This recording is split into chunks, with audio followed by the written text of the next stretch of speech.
باطنی آنکھ، روح کا دیکھنا، دل کا دیکھنا، حقیقت کو واضح طور پر سمجھنا۔ اس کا تعلق روحانیت سے ہے، نہ کہ کسی مذہب کے ساتھ۔ اس پہ جو ڈیٹیل میں بات ہوگی کہ باطنی آنکھ، تھرڈ آئی کا تعلق روحانیت سے ہے، کسی ایک مذہب سے نہیں۔ ہر روحانی روایت نے اس کانسیپٹ کو اپنے انداز میں سمجھایا ہے، مگر اصل چیز ایک ہی ہے۔ جیسے اسلام میں بصیرت، ایک خاص بصیرت۔ بسم اللہ الرحمن الرحیم۔ السلام علیکم۔ ایک مرتبہ پھر آپ سب کو القرآن مرشدن میں ویلکم کرتا ہوں۔ آج کا جو موضوع ہے وہ بڑا خاص موضوع ہے، جسے ہم باطنی آنکھ کا کھلنا کہتے ہیں۔ کہ اس کا تعلق کس کے ساتھ ہے؟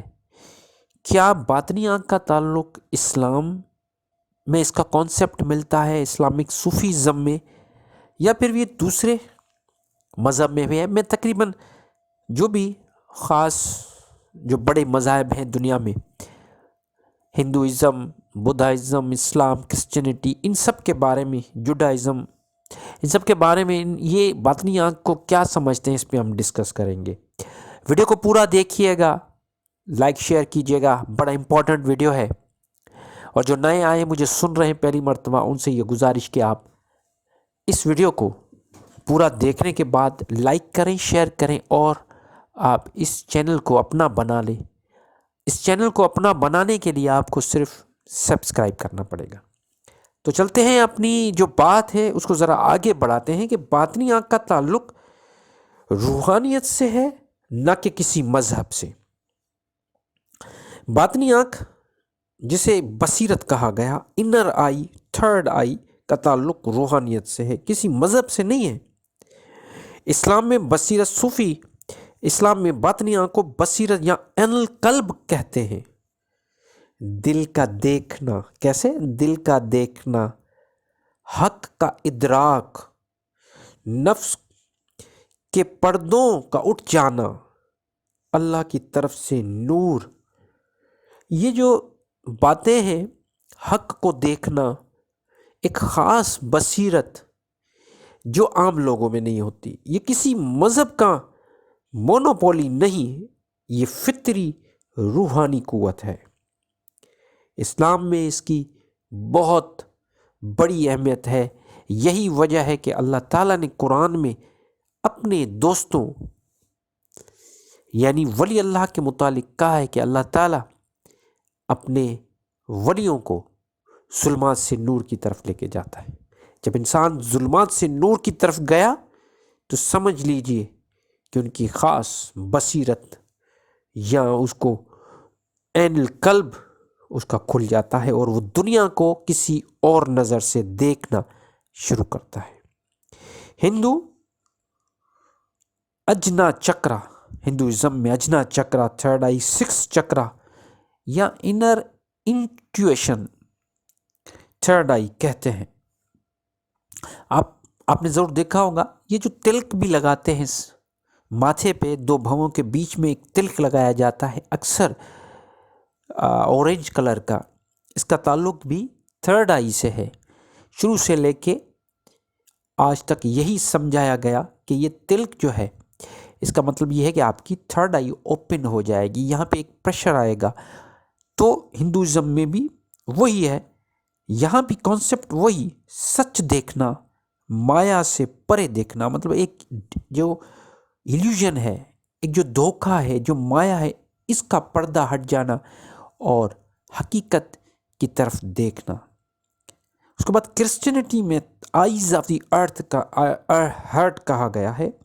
انجیل میں لفظ آتا ہے the eyes of your heart may be enlightened, یعنی باطنی آنکھ کی روشنی، وہ جو دل سے دیکھتے ہیں۔ یہاں پہ ایک کانسیپٹ دل کا ہے کہ آپ اپنے ہارٹ سے کیسے دیکھتے ہیں۔ کرسچینٹی میں جس کا دل صاف ہوتا ہے، جو ان سب چیزوں سے پاک ہوتا ہے، جن کا دل سلیم ہوتا ہے، منیب ہوتا ہے، منور ہوتا ہے، وہ دل سے دیکھتے ہیں۔ ایک آنکھ آپ کی ظاہری ہے جو دنیا کو دیکھ رہی، ایک دل کی آنکھ جو دنیا سے آگے جو چیزیں اس کو دیکھ رہی ہے کرسچینٹی میں۔ بدھازم میں وپاسنا انسائٹ، بدھازم میں انر انسائٹ، کلیئر سینگ، وپاسنا کا لفظ استعمال کیا گیا ہے۔ وپاسنا کا مطلب ہے کہ بالکل کلیئر دیکھنا۔ ہم جو کچھ دیکھ رہے ہیں یہ ہماری آئیز ایک مخصوص فریکوینسی کے اندر دیکھ رہی ہے۔ کچھ چیزیں ہم نیکڈ آئیز سے دیکھ رہے ہیں اور کچھ چیزیں جب نیکڈ آئیز سے باہر ہو جاتی ہیں، جیسے ہم مائکروسکوپ سے ہم وائرسز اور بیکٹیریاز دیکھتے ہیں، ایسے یا ٹیلی اسکوپ سے ہم آسمان میں جو پلانٹس ہیں ان کو دیکھتے ہیں، کیونکہ ہمیں پھر ضرورت پڑتی ہے کہ ہمیں کوئی ایسا میگنیفائر ہو جو ہمیں چھوٹی سی چھوٹی چیزوں کو بڑا کر کے دکھائیں یا بڑی سی بڑی چیزوں کو چھوٹا کر کے دکھائیں۔ ہم نے کچھ ایسے آلات یا انسٹرومنٹ بنا ڈالے ہیں جس سے ہم چھوٹی اور بڑی چیز کو دیکھ سکتے ہیں، لیکن اس سے بھی آگے دیکھنا ان ٹیلیسکوپ اور مائکروسکوپ سے بھی جو بڑی چیز ہے وہ وپاسنا ہے، کلیئر سینگ کہتے ہیں، یعنی چیزوں کو ان کی اصل حقیقت میں دیکھنا، اصل چیزوں کو دیکھنا۔ ہمیں تو جو کچھ نظر آ رہا ہے تو یہ تو سب صرف وہی ہے جو سب کو نظر آ رہا ہے، لیکن کچھ لوگ ایسے ہوتے ہیں، بدھزم میں کہا گیا کہ ان کے انر انسائٹ کلیئر سینگ ہو جاتی ہے۔ پھر ہم آ جاتے ہیں جوڈائزم میں، جسے انر نوئنگ کہتے ہیں، انر نوئنگ یا انر آئی کہا جاتا ہے۔ اس میں بھی وہی چیز ہے، جوڈائزم یہودیت میں، کہ اصل اپنے اندر کو پہچان لینا۔ جب انسان اپنے آپ کو پہچان لیتا ہے، اپنے اندر کی جو چیزیں ہیں اس کو سمجھ لیتا ہے، تو اس کے بعد اس کی جو اصل دیکھنے کی قوت ہے، سمجھنے کی قوت، وہ بہت بڑی ہو جاتی ہے۔ صوفی کا مقام کہتا ہے عین الیقین، اس کا یقین یہ ہو جاتا ہے کہ باطنی آنکھ تب کھلتی ہے جب دل سے پردہ اٹھ جائے۔ یہ کسی مذہب کی چیز نہیں، یہ روحانی گروتھ کا سٹیج ہے۔ آپ نے دیکھا بڑے بڑے جو دنیا میں ابھی مذہب چل رہے ہیں ان سب میں باطنی آنکھ کا ذکر ہے، انر سینگ، دل سے دیکھنا۔ صرف لفظوں کا استعمال الگ الگ کیا گیا ہے، لیکن حقیقت تقریباً سب میں ایک جیسی ہے۔ سب میں یہی بتایا گیا کہ دل، نفس جب صاف ہوگا تو دنیا انسان کسی اور نظریے سے دیکھنا شروع کرے گا۔ باطنی آنکھ یونیورسل اسپرچول ریئلٹی ہے، یونیورسل اسپرچول ریئلٹی۔ مذہب کہتا ہے کہ کیسے صاف کرنی ہے، مذہب کہتا ہے کہ کیسے صاف کرنی ہے، روحانیت کہتی ہے کہ کیوں صاف کرنی ہے۔